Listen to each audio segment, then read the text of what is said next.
Hi everyone, Cam here from Yes Auto, and today I'm going to be driving this thing. It is the Mazda MX-30.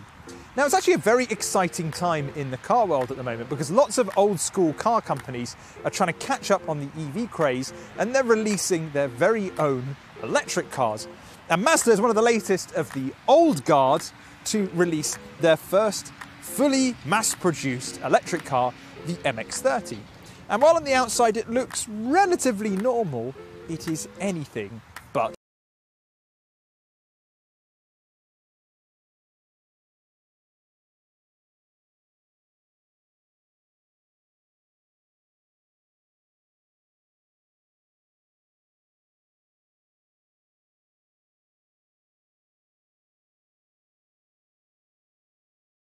MX-30 is distinctly Mazda, and while most Mazdas have quite big grills at the front, this still retains the look of the likes of the CX-3 and the CX-5 SUVs.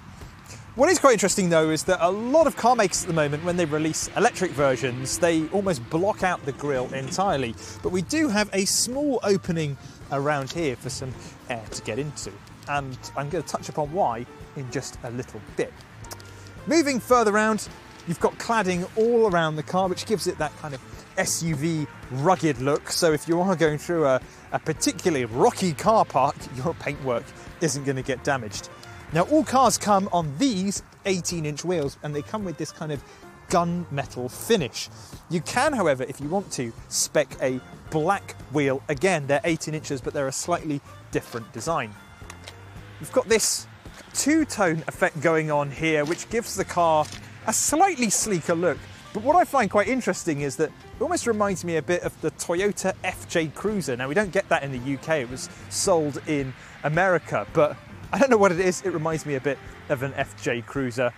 And like a lot of SUVs today, it has a everybody now coupe-like roofline. Yep, it slopes down at the back to give it a sportier look. I really like this bit as well. It says Mazda in metal down the side, which gives it a premium feel. I really like that. The back end, you know what? A lot of back ends of Mazdas are really dull, but I think there's something exciting going on here. The tail lights look a little bit like eyes, and then this bit of bodywork here almost looks like an angry eyebrow, so it's kind of frowning at you as you're driving along. Maybe it's shaming you for driving a piston car. On to the first quirk of the MX-30, and it is a big one. Now, remember the Mazda RX-8, which was that four-door coupe where the front doors open normally and the rear were suicide style? Well, the MX-30 is exactly the same. And as you can see here, there's no door handle at all to open the rear doors. We've got to open the front doors first, which come out at pretty much 90 degrees to the car. So you've got a big opening there. Now we reach into the cabin to open the rear doors. Now I can see a small problem here. If you're part of a family and you've got overly excited children, you might find one of them closes the front door prematurely. And then the other one in the back goes to close it, and then crunch. You have quite an expensive accident on your hands. Now, getting in the back isn't actually as difficult as some people are making out it to be, because this suicide just means that you have a lot of space to work with. So on this model, I have to pull a release for the chair here, and on the driver's side, it's electronically operated. So all I need to do is pull that, and it's a bit like a coupe. The front seat slides forwards, and then I'm in the back of the car. Now I've put this in my position that I thought would be quite comfortable, so let's see how much room I've got. Oh, it's tight. So headroom-wise, I've not got a lot, in all fairness. If I sit up straight, I've only got a few centimetres, and legroom is, well, almost non-existent. And I'd just like to point out as well that my feet are underneath the chair rather than comfortably behind them. So I kind of think the back is really only suitable for children. You do have ISOFIX points back here, and I think the suicide style doors might actually make it a bit easier to fit a child's seat. So if you're a parent, let me know down in the comments, do you think this would be more simple? I think it would, but I'm not quite ready to be a parent yet. TMI. Anyway, we've actually got no connectivity back here, so if you do have adults or teenagers who want to charge a phone, there's not a lot they can do really. And a bit like a coupe, David, if you close the front door, I now can't get out. I've managed to get myself into the front of the MX-30, and wow, what an awesome place it is here. It's really unlike anything that I've seen before in a car. The layout is quite bizarre, but in a good way. I really like it. For instance, the center console, the actual control section, is elevated and raised towards you, so it almost looks like it's floating above the cabin. Now, what we have on here are some physical buttons, which I absolutely dig because they are easier to operate on the go than touch controls.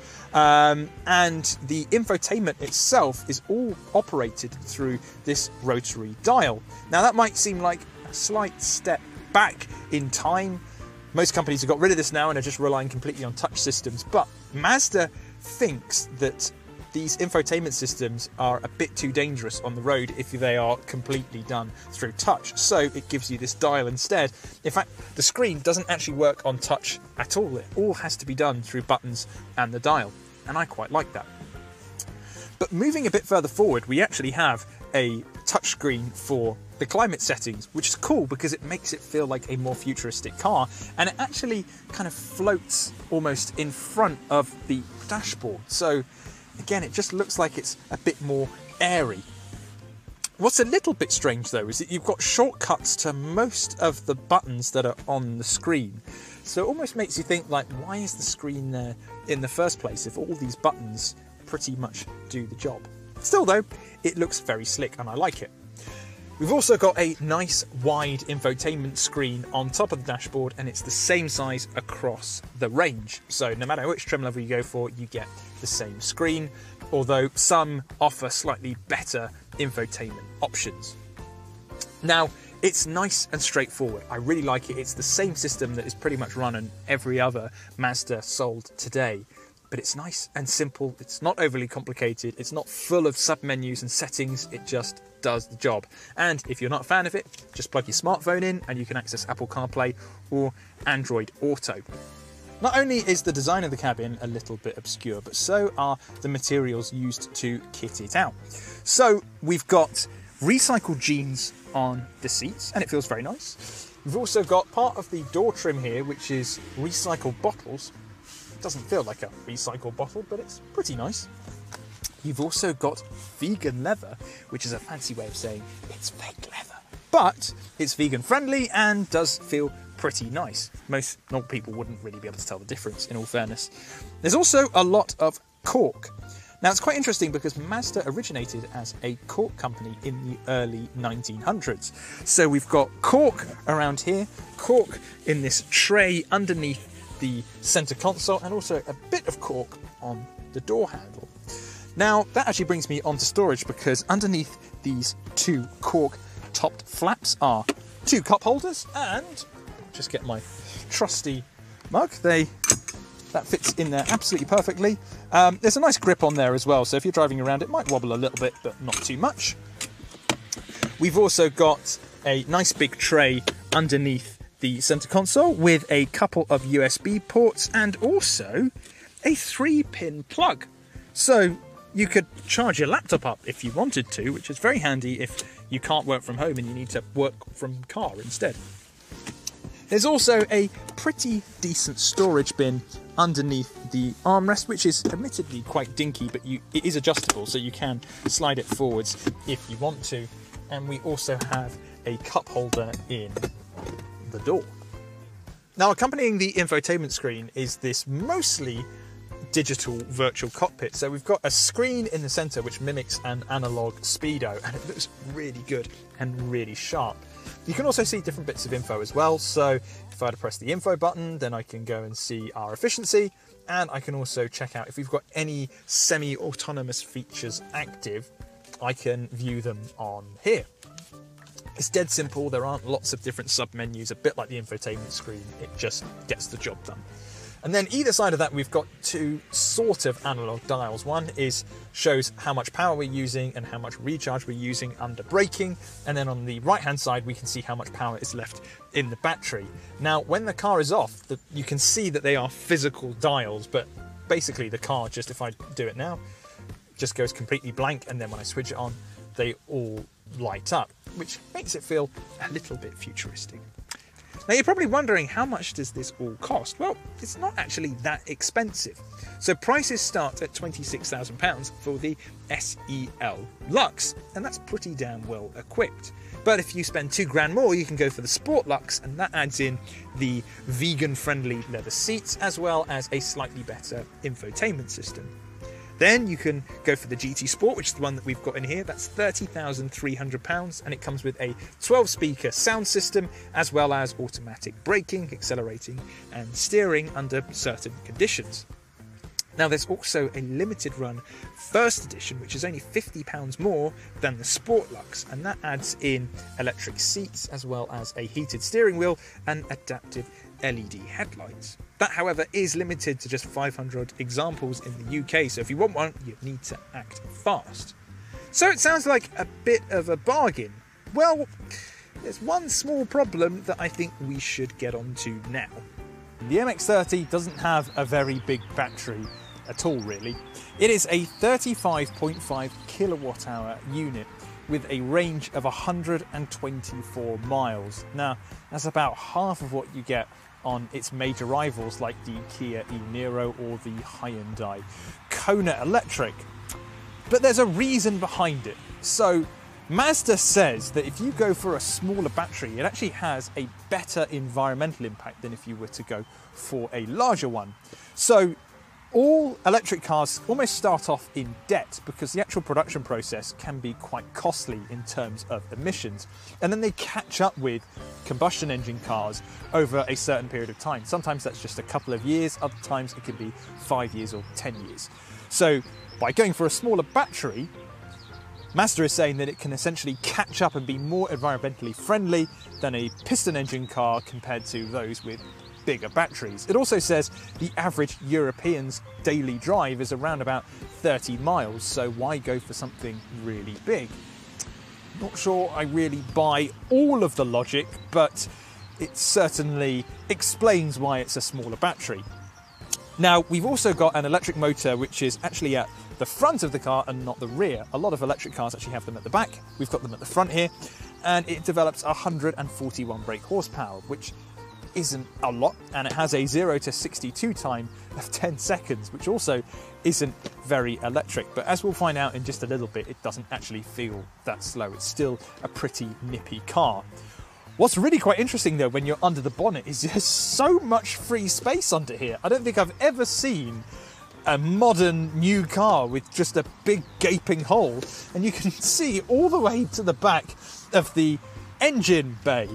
And I believe that's because, well, soon you'll be able to get a range extender version of this, so you'll have a combustion engine motor that will just be able to eke out a bit more from the battery, and it needs somewhere to go, and I'm pretty sure it takes up the big space that's here under the bonnet.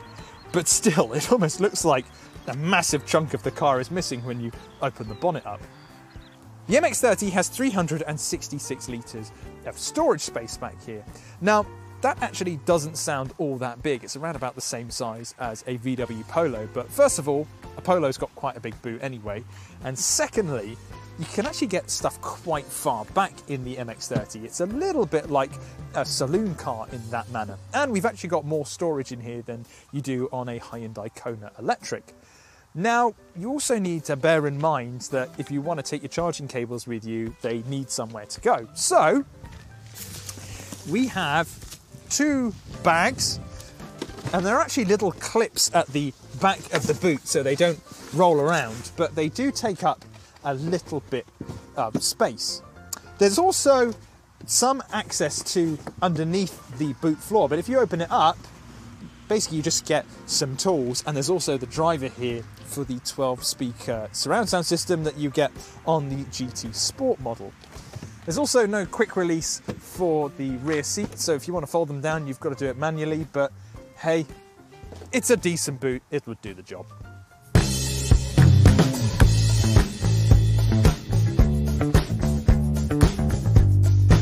One of the first things you'll notice when you turn a wheel in the MX-30 is it doesn't actually feel all that much like an electric car. First of all, there's a fake augmented engine sound in the background. And while a lot of electric cars kind of fake a UFO sound, or they almost sound quite synthesized, the MX-30 mimics what sounds like a petrol engine. And then there's the performance,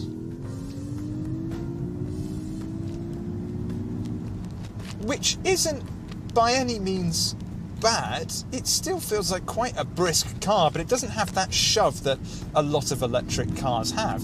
It certainly gets a move on, but it doesn't accelerate like a lot of electric cars do. Although you do have quite a noticeable bit of performance going from 0 to 30. What's quite funny though is if you put your foot down coming out of a tight corner, you'll actually get a little bit of wheel spin and feel the smallest amount of torque steer, which is hilarious because that's kind of what old school hot hatches do. But here we have it in a front wheel drive electric SUV. Now, some people might think that the points that I've just mentioned are negatives about the car, and I think if you're after the full EV experience, then they might be. But if you're a little bit tentative about moving over to all electric power, having a car that drives and feels a lot like a combustion engine car might not be a bad thing. And then you kind of think a little bit more about what Mazda usually brings to the market. And they tend to be drivers' cars. We drove the Mazda CX-5 recently, and you can watch that by clicking the link in the top right-hand corner. And while I felt some of its rivals were a little bit better, a bit more refined, it was a really great driver's car. The steering was fantastic, the body control was fantastic, all for a mid-size SUV, which just seemed ridiculous at the time. And the same can be said for the MX-30. This thing is really very fun to drive. A lot of electric cars feel ultra numb because everything is so electronic that it really detaches you from the road. But on the MX-30, it's got a lovely, lovely feel to it. And it just means that you can enjoy driving the car either on a twisty road or just feel a little bit sure behind the wheel. It gives you confidence.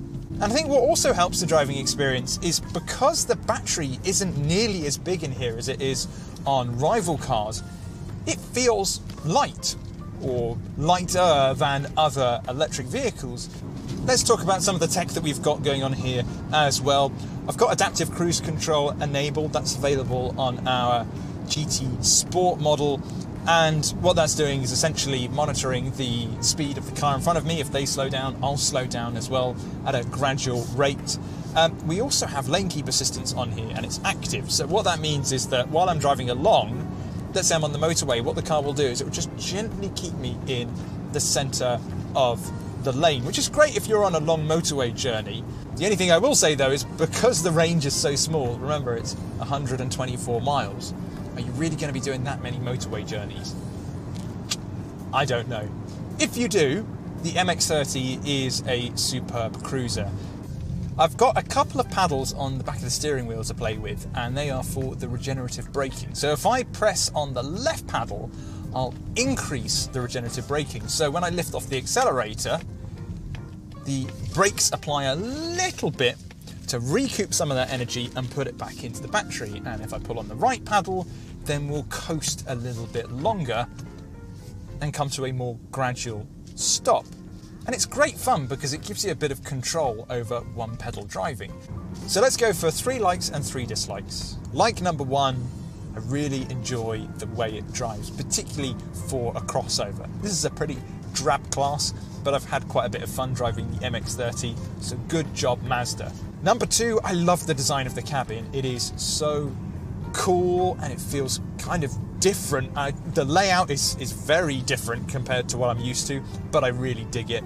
And the third thing I like, even the entry-level car, which is £26,000, is pretty well equipped.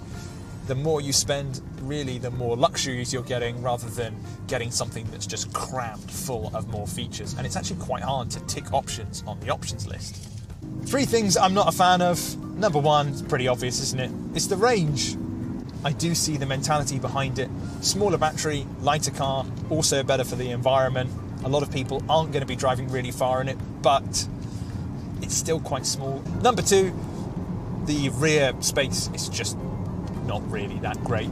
And the third thing, It's kind of value for money, and yes, it's well equipped, yes, it's very different, but I think there are better value cars out there. Something like a Volkswagen ID3 and also a Hyundai Kona electric will give you more range and cost around about the same price. So a really interesting stab at your first proper full electric car, Mazda. It certainly feels very different, but it might be more niche than for the everyday electric car buyer.